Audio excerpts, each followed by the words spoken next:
बच्चों, साल भर पढ़ाई के बाद अब परीक्षा देने का समय आ गया है। सर, परीक्षा देने का समय तो आ गया है, लेकिन साल भर पढ़ाई हुई कहाँ है? लॉकडाउन में सभी घर पर थे। सारे दिन मम्मी टीवी देखती थी, पापा खाना पकाते थे। उन दोनों की लड़ाई में हमारी पढ़ाई तो चौपट हो गई। अरे मेरी मम्मी तो टीवी भी नहीं देखती थी और खाना भी नहीं बनाती थी, फिर भी हमारी पढ़ाई नहीं हुई। अरे सर, अब कहाँ इन घन चक्करों के चक्कर में पढ़ के अपने दिमाग की दही कर रहे हैं। आप पेपर बांटिए और परीक्षा शुरू करिए।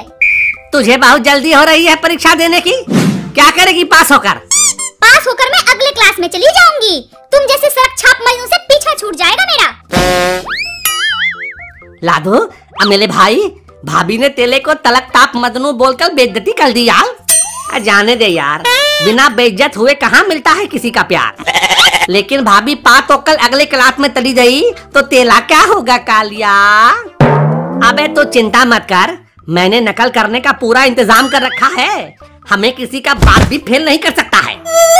मैं सभी को पेपर और कॉपी दे रहा हूँ। 2 घंटे का समय है, आराम आराम से परीक्षा देना। कोई भी क्वेश्चन छूटने ना पाए। एक भी नहीं छूटेगा सर। ठीक है, फिर तो मैं बैठता हूँ, तुम सब परीक्षा दो। लादू, पलटी निकाल। पहले मैं लिख लेता हूँ, फिर तुझे दूंगा। सर, राजू चीटिंग कर रहा है। क्या? मेरे होते कोई चीटिंग कैसे कर सकता है? नहीं सर, अब शीला झूठ बोल रही है। वो चाहती है कि मैं फेल हो जाऊं और वो पास हो जाए। हाँ तल, 1 नंबर की धुत्ती है वो। साले, भाभी है तेरी, उसे झूठी बोलने की हिम्मत कैसे हुई तेरी? गलती हो गई मेरे भाई। राजू, ये मारा पीटी मत करो, परीक्षा दो। ठीक है सर, आपने पूरे साल खड़े होकर हमें पढ़ाया है। अब परीक्षा हो रही है तो आप बैठ जाओ। अगर सर बैठेंगे तो मैं खड़ी हो जाऊंगी। बैठने में तकलीफ सर को है, तुम तो खड़ी हो जाओगी। तल को बैठने में तकलीफ है, बबातील हुआ है क्या? सर को क्या तकलीफ है मुझे नहीं पता, लेकिन अगर वो बैठे तो मैं खड़ी हो जाऊंगी। क्यों? क्योंकि ये दोनों फिर से नकल करने लगेंगे। क्या सबूत है कि हम नकल करेंगे? इसके हाथ चेक करिए, इसके हाथ में पर्ची है।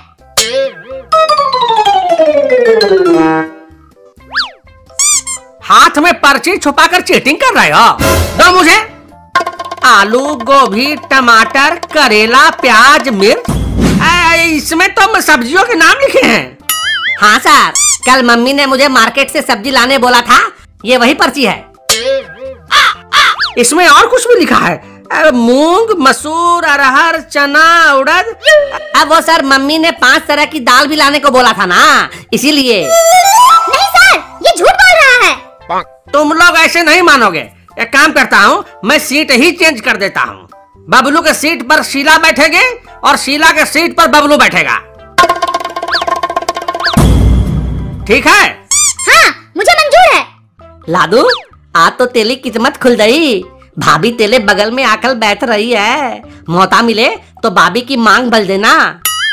चुप साले, सिंदूर लेकर नहीं आया हूँ मैं, परीक्षा देने आया हूँ। सिर्फ कॉपी पेन है मेरे पास। अले तो मौका मिले तो किट कर लेना। हाँ, ये कर सकता हूँ। तू जल्दी से सीट बदल ले। अब ठीक है ना शीला बेटी? हाँ सर, ठीक है।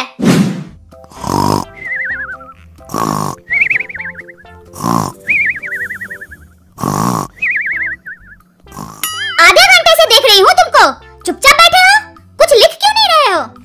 घंटा लिखूं? जब से तुम पास बैठी हो सारा दिमाग ही काम नहीं कर रहा है। तुम्हारे बालों की खुशबू मुझे मदहोश कर रही है। चप्पल निकाल कर मारूंगी तो बेहोश भी कर दूंगी। लादू, मेरे भाई, एक सवाल का जवाब बताएगा? जापान की राजधानी क्या है? लिख, जापान की राजधानी। सर, ये देखिए, राजू बबलू को जापान की राजधानी बता रहा है। क्यों बे राजू, तो चीटिंग कर रहा है? नहीं सर, ये बबलू मुझसे जापान की राजधानी पूछ रहा था। तो इसका मतलब कि तू उसे बता देगा? नहीं सर, बिल्कुल नहीं बताऊंगा, आपकी कसम। ए बबलू, तू मुझसे जापान की राजधानी पूछ रहा था। एक बार तो तूने मुझे टोक दिया, दोबारा मत टोकियो, समझा? दोबारा मत टोकियो। समझ गया। लादू मेरे भाई, मैं समझ गया।